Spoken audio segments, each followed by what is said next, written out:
Hey there, friends.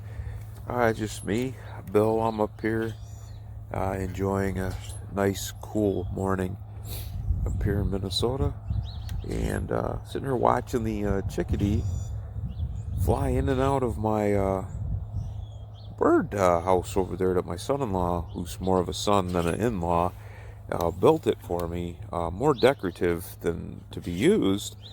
Because the holes were so small, but dang, these chickadees squeeze right in there, and it's very cool. They've been coming in and out of there making a nest, and it's been real fun watching them. And the chickadee happens to be one of my favorite birds. I love the song they do. It's so relaxing and peaceful. It just kind of reminds you of spring. Even in the summertime when you hear them, it's just so cool.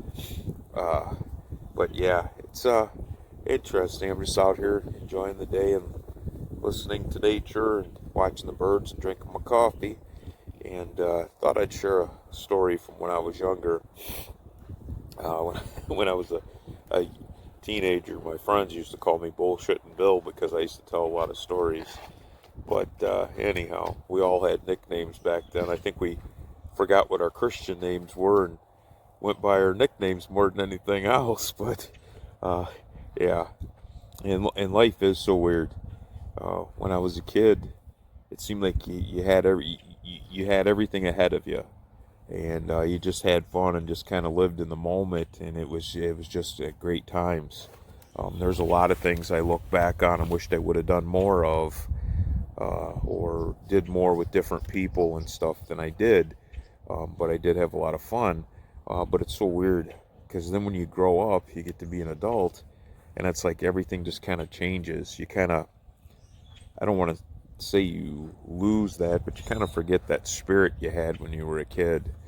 It's kind of like the other day I was listening about fly fishing and stuff, and I got to thinking it's so weird. If as an adult I went fly fishing, I'd have on waders and all kinds of gear, buy a new tackle box, and all this stuff. But as a kid, if you went fly fishing in the creek or went fishing in the creek, you just threw on your shorts or whatever you were wearing and you just started wading and you just made it happen and just had fun and enjoyed it. Didn't even worry about how cold the water was or anything.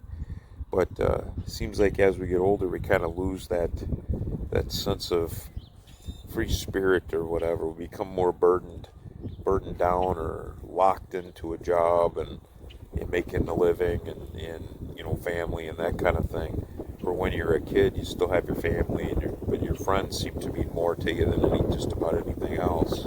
Your friends and the adventure you have with them. So it becomes interesting, and I just sitting here. I was watching the grandkids a little while ago playing, and just sitting here on the swing listening to the birds and stuff. Got to thinking back to my youth and thought, oh man, miss those days. And my memory's not quite as sharp as it once were, so I don't remember verbatim a lot of the stuff that we said and did. But hopefully this story here will be kind of fun for you.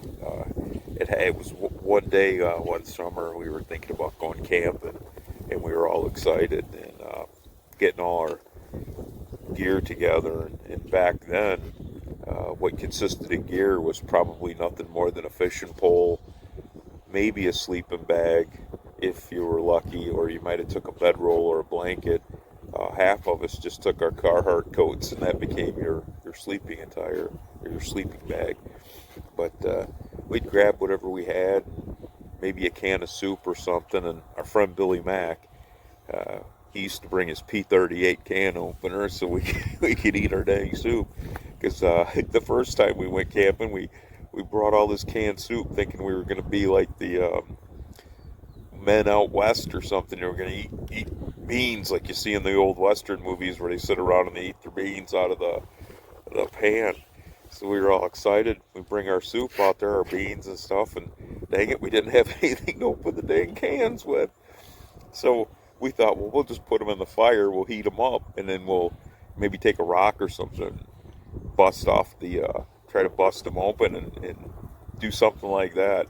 Oh my God, that was a funny mistake. We're sitting there heating them, and nothing happened. We couldn't figure out if they were done, and all of a sudden, boom! They exploded. Beans went everywhere. Soup went everywhere. It was in my bedroll and on my head. It was shrapnel. Pieces of metal were stuck in my blanket. I'm here today to say I'm a survivor, but it was funny because it's a wonder none of us really got hurt. But that's how we learned back in them days. The kids today have it totally different than we did. I almost wonder if they still have that sense of adventure and wonder and imagination and fun that we had. I think today's everything's so serious, so factual, everything's learning. It's all on the iPad computers and stuff. But anyhow, I wish we could get back to some simpler times. But back to the story, we were getting ready to go camping and grabbed a bunch of our stuff, and we're all over at my cousin Mo and Hermie's house. And Hermie wasn't as much of a outdoorsy kind of guy as the rest of us, but we could always talk him into tagging along, and he always had a blast when he got out there, and he generally ended up being one of the more entertaining ones whenever we did anything. But yeah, but he was more sports minded, and girls were his big objective. Delivering papers, girls, and sports. But on this particular occasion, we were getting ready to go, so we were packing up our ding dongs and Suzy Q's and stuff like that, our Little Debbie's snacks, and that was really big back then. And we grabbed a few cans of soup, and our Billy Mack had his P38, thank goodness. And he always carried that every time we went anywhere. He said, "Got my P38, got my P38, boys." So yeah, and he tells the story about the P38 military can opener. But anyhow, Mo, he decided, yeah, we're gonna be like real rugged Western men, like mountain men or something. So he wanted to have coffee in the morning, like the adults would do and stuff, and like all the people you see in all the Westerns. So I sit around the campfire drinking their coffee in the morning. So he decides he wants to have coffee. He grabs a bunch of coffee and he throws it in like a plastic bag or something, and throws it in his bag.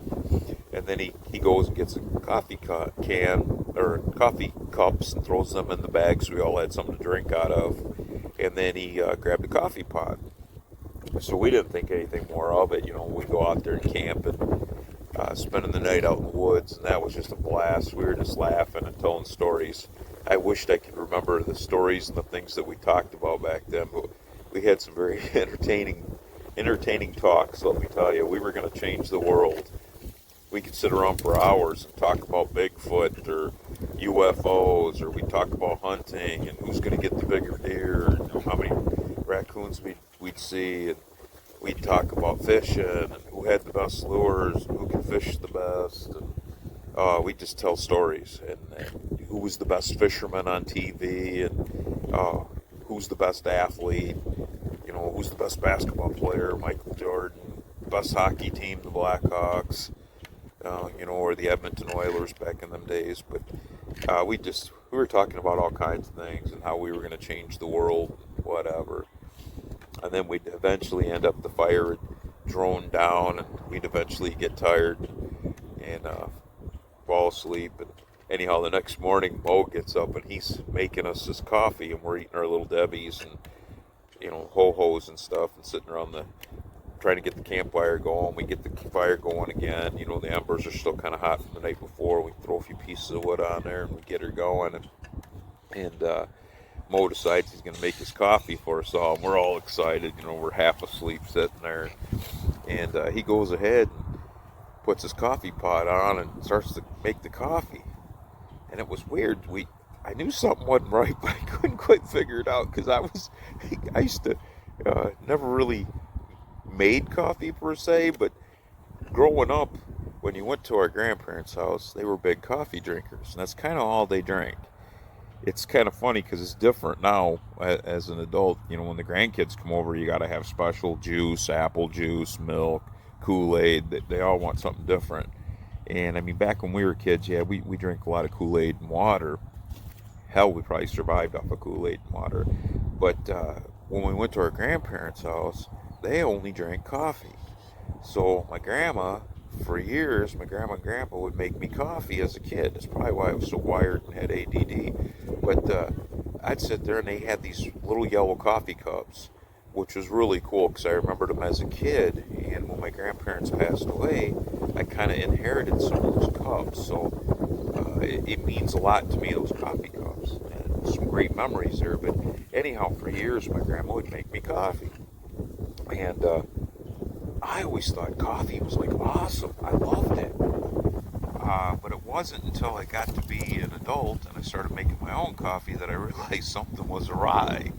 And then it dawned on me one day that my grandparents' coffee was special because it wasn't really the same as what I drink as an adult. What my grandmother would do is she'd fill your cup about halfway with coffee, halfway with milk, and then add in about a quarter of a cup of sugar. So basically you were just drinking sweet sugar milk with coffee. And I thought that was coffee. And dang it, I loved it. And then when I had a real cup of coffee one day as an adult, I dang near spit it all out over the table. It tasted so awful. But anyhow, back to the camp. And so we knew something wasn't right. He's got his coffee pot on there. He's trying to make coffee. So we just kind of let him do his thing. Mo, he wanted to do his thing with the coffee. So a little bit of time goes by, and he says, "Oh yeah, coffee's loose. Think it's done now. It's been in there for a while." Dang handle on the pot. Because you got to understand, back when we were kids, you basically had a few ways of making coffee. You either had a coffee pot, can like thing, a metal pot type thing, looked like a giant coffee pot, and you had a little holder in it that you put your filter in and poured your coffee grinds in it. Then you filled it up with water and you stuck it on the stove and it percolated. When it was done, you had your coffee. Or you did instant coffee. So anyhow, the two types of coffee, your instant coffee was real bitter and acidic. It's kind of harsh. Tasted really good, but kind of harsh. And then back then we had another kind of coffee pot, which was an old drip coffee pot that you plugged in and sat on the counter. Kind of similar to the one on the stove, but it was electric and it dripped. And that was pretty much about it. I mean, that's kind of what you had. Today, you put it in an electronic coffee maker and measure out your grinds. You put them in there with your little filter and you push the button and it does all the work. But back when we were kids, everything was you had to do it by hand. So anyhow, he starts pouring the coffee and he pours it in a cup and hands one to Mac, he hands one to Cliff, hands one to me, hands one to Hermie, and I'm looking at this coffee, and then he pours himself one, and he starts to drink it, and I'm looking down at mine, and I'm like, oh my God, this ain't nothing like what my grandmother gives me. This stuff was like thick, really black, really thick. I think you could have paved your driveway with it. So I'm like looking at him thinking, this don't really look right, but okay, I'll give it a shot. He made the coffee, so we'll do it. So I take a sip of that and I gulp it down really fast. Oh my God, it was like drinking tar. Holy cow, that was the thickest stuff I've ever drank. I dang near threw up. But it was awful. And we all sat there looking at each other. And it was funny because we all were trying to drink it because we wanted to be like men. So we're sitting there trying to choke down this coffee, and we're sitting there in the back of our head. We're thinking, "Oh my God, people actually drink this stuff. Men drink that. Wonder men are so damn tough. If you can drink this crap, you can handle anything." So anyhow, we drank a little bit of that coffee until we couldn't stand it no more, and then we kind of dumped it out without Mo knowing. But dang, we were men. We drank us some real brewed coffee. So anyhow, long story short, we get done with our camping trip, we pack up everything, we go home. Didn't think anything more about it. My Aunt Margaret comes into the kitchen, and she goes to make coffee for her and Uncle Hermie. She pulls out that coffee pot. Well, unbeknownst to us, she pulls it out, and she's looking at it, and she goes to plug it in. And she's like, "Oh, Bill, Hermie, get your butts in here." And she was madder than a wet hen. And it's funny because Margaret really didn't get mad. She took everything kind of in stride usually. But we come running in there and she's like, "What the heck did you guys do to my coffee pot?" unbeknownst to us, Mo grabbed that coffee pot, and it wasn't one of the ones that you use on the stovetop. It was a plug-in percolator, and that campfire melted the plug-in socket and melted the handle and ruined the bottom of the pot. So here he took a plug-in coffee pot and was trying to heat it up on a fire, and it melted all that plastic on it. So anyhow, that was our big adventure with coffee, and it wouldn't be years later till we started appreciating real coffee. But I could see how drinking something like that could turn you into a man, like all them guys in them westerns. Yeah, that'd surely make you the toughest guy on the block if you could suck that stuff down. But they say some people drink pine needles and hot water and like it just fine. I don't know. I'll have to try that sometime. But we made a lot of concoctions when we'd be out camping. You know, just stuff that we thought mountain men or whatever might have ate or drank or whatever. So, yeah, very interesting. But that was just one of our tall tales from back in the day. I hope you enjoy it. This is Bullshittin' Bill. Enjoy the spring day, and I hope you're all surviving the COVID-19 virus. It has us all kind of cooped up, so I thought I'd take this time of being cooped up and share an adventure or two here.